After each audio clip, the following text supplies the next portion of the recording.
Modern bulldozers shut down over sensor errors. These didn't. Built in the 1980s, these machines worked without computers, survived abuse without complaints, and kept pushing dirt long after they were supposed to be scrap. They weren't efficient on paper, but they were unstoppable in reality. While newer dozers wait for diagnostics, these old giants still start, still pull, and still work like they have something to prove. These are 10 bulldozers from the 1980s that refused to die and quietly exposed what the industry lost. Number 1. Caterpillar D8K. The Caterpillar D8K wasn't supposed to become immortal. It was built as a practical improvement over earlier D8 models: stronger frame, better cooling, improved reliability. No one at Caterpillar expected it to become the dozer operators would still trust 40 years later, but that's exactly what happened. The D8K was born in an era when Caterpillar engineers still believed machines should survive abuse, not complain about it. The drivetrain was fully mechanical, no sensors, no software, no electronic shutdowns. If something went wrong, the machine didn't panic. It warned you through sound, vibration, heat, or smell, and that gave operators time to react. That design philosophy is the single reason the D8K refused to die. On job sites, the D8K was overloaded constantly. Bigger blades, heavier pushes, longer shifts. Operators demanded more than the machine was rated for, and instead of failing catastrophically, it adapted. Components wore slowly and honestly. When parts finally failed, they were repairable, not proprietary mysteries. The cooling system alone explains its survival.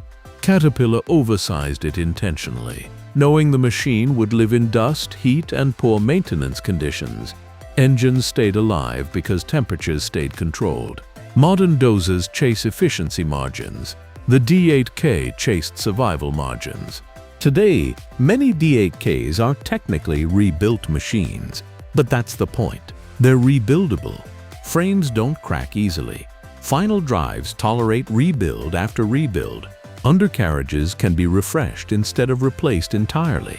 In mining, land clearing, and heavy earth moving, contractors still choose a rebuilt D8K over a brand new dozer because they understand something spreadsheets don't capture. Downtime kills jobs faster than fuel inefficiency. The D8K refused to die because it was built before planned obsolescence became acceptable engineering. Number 2.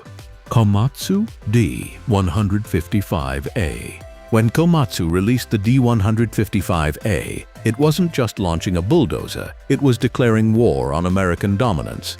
Until then, Caterpillar bulldozers ruled heavy earth moving. Komatsu was seen as a secondary option. The D155A changed that perception permanently.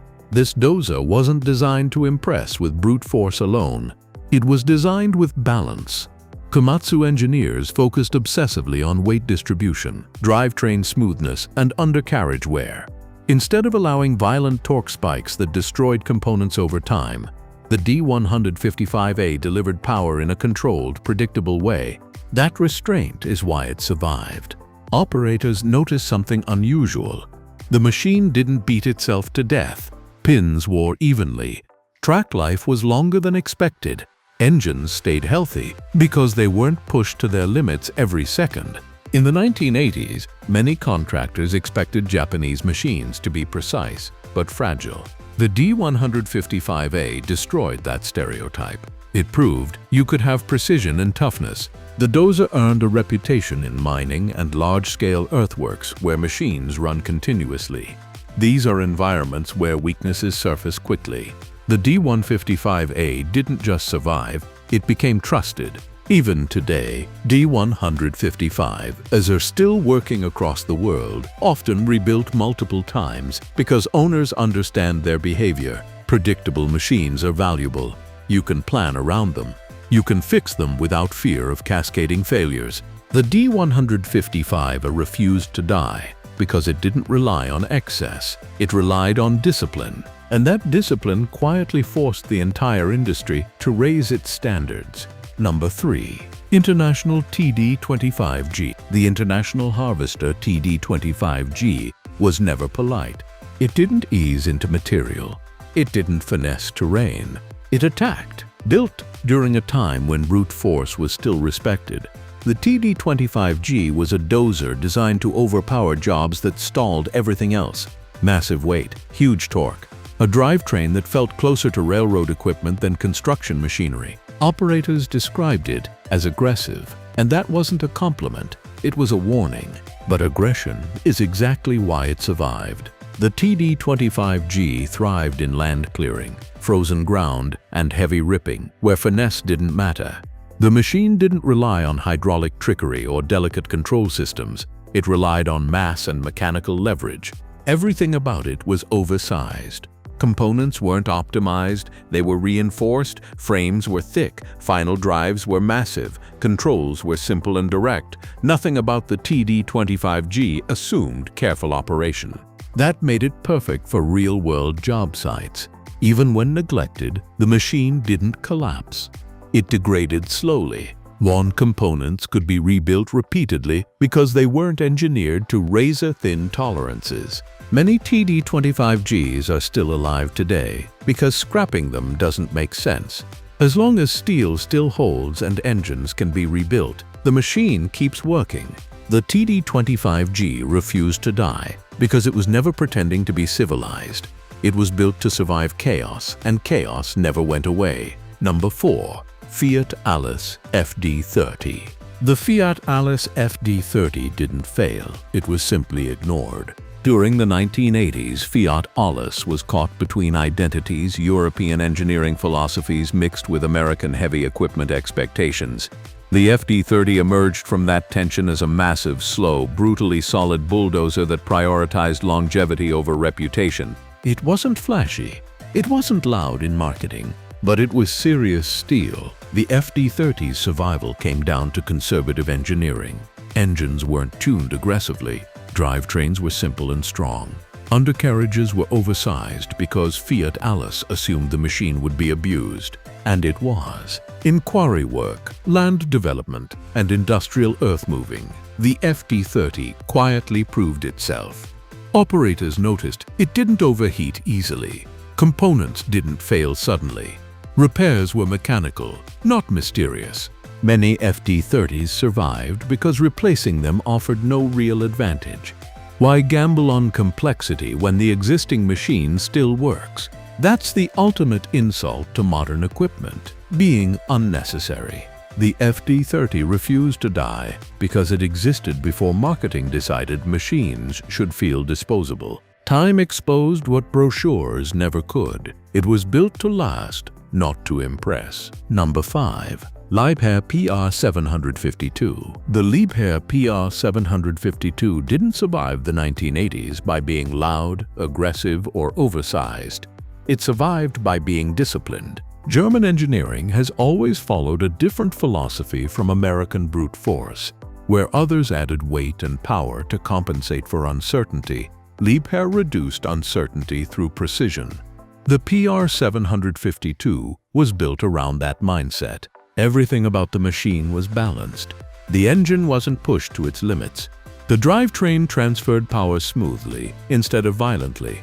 The undercarriage was designed to wear evenly, not quickly. Instead of overwhelming components with excess force, the PR752 minimized unnecessary stress. That restraint is exactly why it refused to die. In long-term operations, especially quarrying, mining support, and large infrastructure projects, the PR752 showed a rare trait. It aged predictably. Failures didn't appear suddenly. Components didn't collapse without warning. Operators could feel when something was wearing out long before it became a crisis. That predictability made the machine valuable. While other bulldozers delivered dramatic power but suffered dramatic failures, the PR752 quietly accumulated thousands of hours with minimal drama. Many operators didn't love it emotionally, but they trusted it financially. Today, surviving PR752s still exist because rebuilding them makes sense. Frames remain straight, major castings remain intact, the machine doesn't fight its own repairs. The PR752 matters because it proves that refusing to die doesn't require brute force. It requires understanding stress and refusing to create it unnecessarily. Number 6. Case 1150C. The Case Construction 1150C didn't become legendary in mines or mega projects. It became legendary in small yards, rural job sites, and contractor fleets where survival depended on practicality. This was a bulldozer built for people who couldn't afford mistakes. The 1150C hit a sweet spot, large enough to do serious work, but simple enough to be maintained without factory dependency. Case didn't overload it with experimental systems. They focused on serviceability. Engines were accessible. Hydraulics were straightforward. Mechanical linkages replaced complexity wherever possible. If something failed, it could usually be fixed on site or in a local shop. That accessibility is why so many 1150Cs are still alive. Small contractors learned these machines intimately. They rebuilt engines, replaced pins, refreshed undercarriages. Instead of replacing the machine, they renewed it. The 1150C refused to die because it allowed owners to participate in its survival. Modern bulldozers often remove that ability. Repairs are locked behind proprietary systems and dealership-only tools.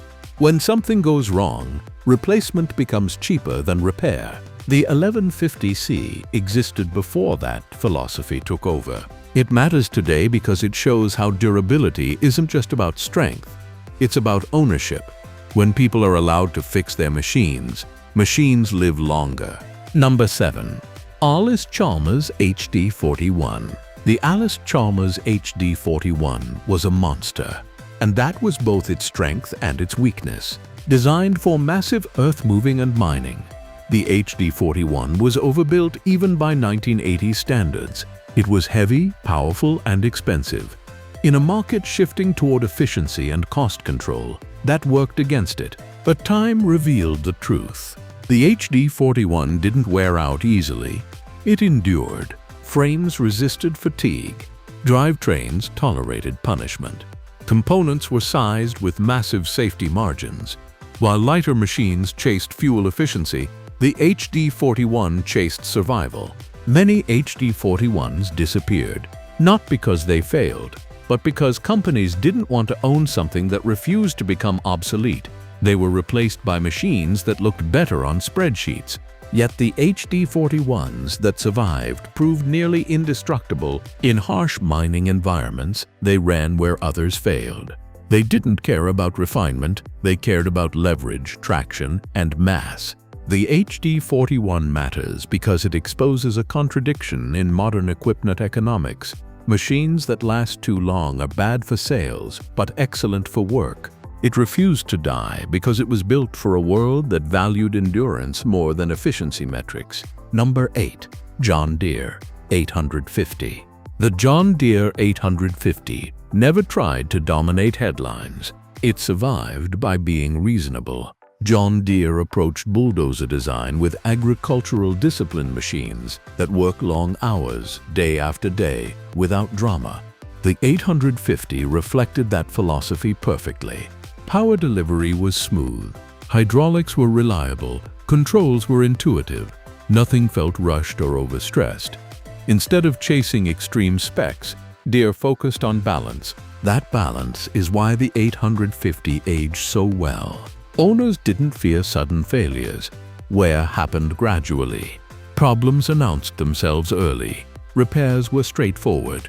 The machine didn't punish mistakes severely. Many 850s are still working today because they never crossed the line into fragility.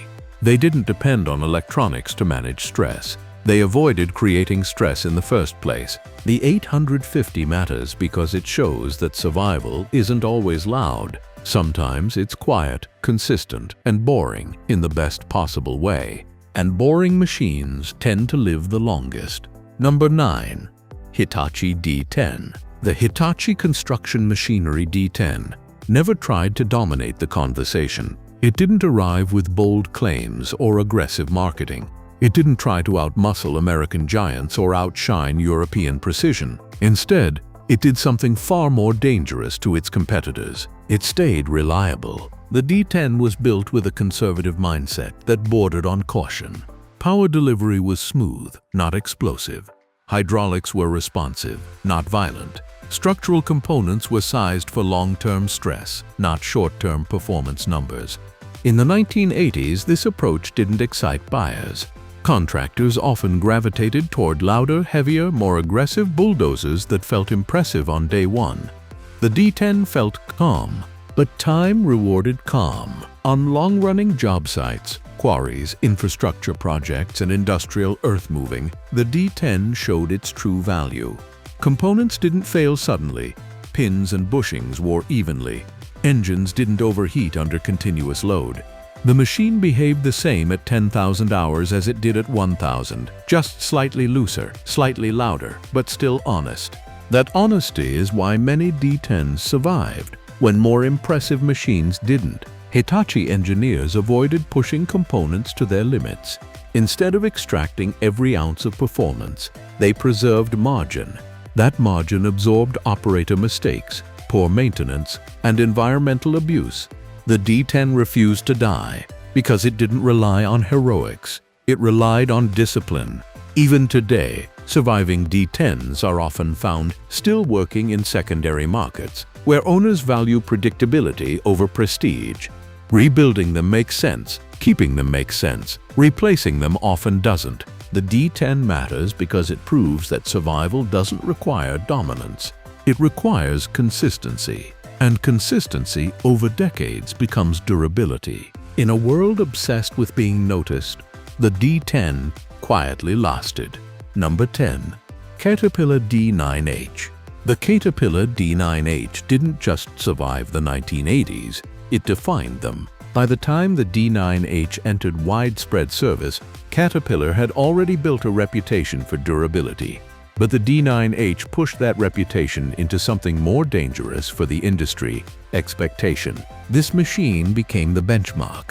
Massive frame, unstressed engine, mechanical drivetrain, blade and ripper assemblies designed to absorb abuse instead of transferring it inward.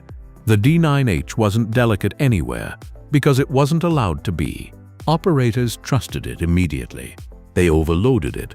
They pushed it harder than manuals recommended. They ran it in heat, dust, mud, and rock.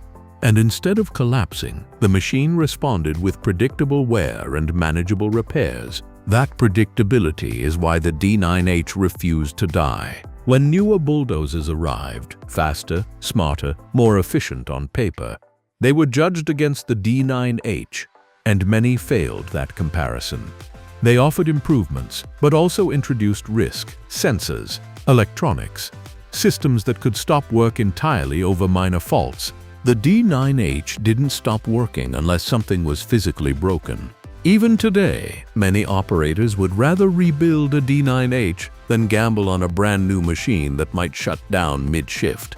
That's not nostalgia, that's economics. The D9H matters because it exposed an uncomfortable truth. Once a machine reaches a certain level of durability, replacing it becomes harder to justify than repairing it. And that's dangerous for an industry built on constant replacement cycles. The D9H didn't refuse to die out of defiance. It refused to die because nothing better replaced it in the ways that mattered most. So that's it for today. If you like this video, then please hit the like and subscribe button for more videos. Thanks for watching.